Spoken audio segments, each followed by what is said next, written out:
perhimpunan titik yang tidak memiliki ujung dan pangkal. Ruas garis. Ruas garis adalah garis yang dibatasi oleh dua titik yang ujungnya berbeda. Sinar garis. Sinar garis yaitu garis yang diawali oleh suatu titik sedangkan ujung lainnya menuju ke suatu arah tak hingga. Apabila ada dua garis yang berbeda, maka akan terjadi hubungan sebagai berikut: garis sejajar, garis berpotongan, dan garis berhimpitan. Garis sejajar. Garis sejajar tidak akan pernah berpotongan walaupun garis tersebut diperpanjang sampai tak hingga. Kemudian, dua garis sejajar mempunyai jarak yang selalu sama. Garis berpotongan. Garis dikatakan berpotongan apabila ada dua garis yang berpotongan di salah satu titiknya. Kemudian, apabila dua garis tersebut berpotongan, kemudian membentuk sudut 90 derajat, maka dua garis itu dikatakan berpotongan tegak lurus. Maka sudut yang dihasilkan adalah 90 derajat. Garis berhimpitan. Garis dikatakan berhimpitan jika kedua garis tersebut memiliki paling sedikit dua titik persekutuan. Pengertian sudut. Sudut adalah daerah yang dibatasi oleh dua buah penggalan garis lurus yang bertemu pada satu titik pangkal. Unsur dan nama sudut. Perhatikan contoh sudut berikut ini. Titik O disebut sebagai titik sudut. Kemudian OA dan OB kita sebut sebagai kaki sudut. Kemudian sudut AOB kita sebut sebagai sudut. Jenis sudut berdasarkan besar sudutnya kita bagi menjadi 4, yaitu sudut lancip, yaitu sudut yang besarnya antara O dan 90 derajat atau sudut yang nilainya kurang dari 90 derajat. Yang kedua adalah sudut siku-siku, yaitu sudut yang besarnya 90 derajat. Yang ketiga, sudut tumpul, yaitu sudut yang besarnya lebih dari 90 derajat.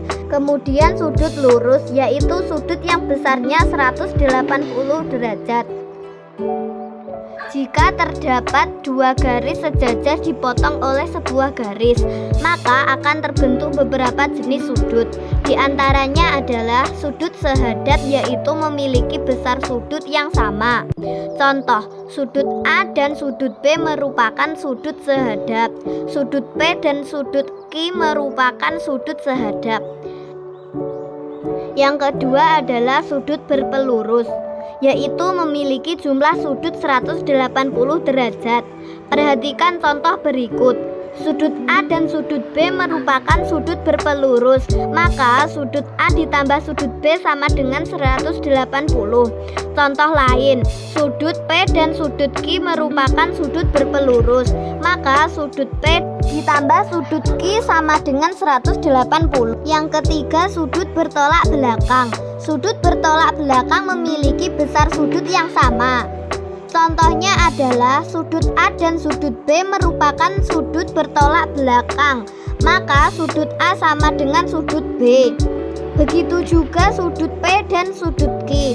Keduanya merupakan sudut bertolak belakang yang nilainya sama. Yang keempat, sudut dalam berseberangan. Sudut dalam berseberangan memiliki besar sudut yang sama.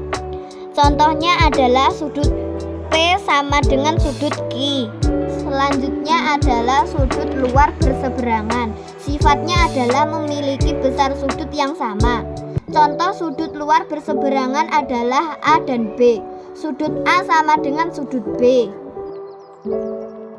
Latihan soal. Perhatikan gambar berikut. Besar sudut PQR adalah sudut PQR dan sudut QRS merupakan dua sudut berpenyikut, yaitu dua sudut tersebut membentuk sudut 90 derajat. Maka jumlah sudutnya adalah 90 derajat.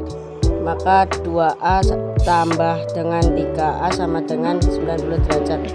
5A sama dengan 90 derajat. Nilai A yaitu 90 banding 5 sama dengan 18. Kemudian yang dinyatakan adalah sudut PQR. Sudut PQR nilainya adalah 3A, berarti PQR sama dengan 3 kali 18 sama dengan 54.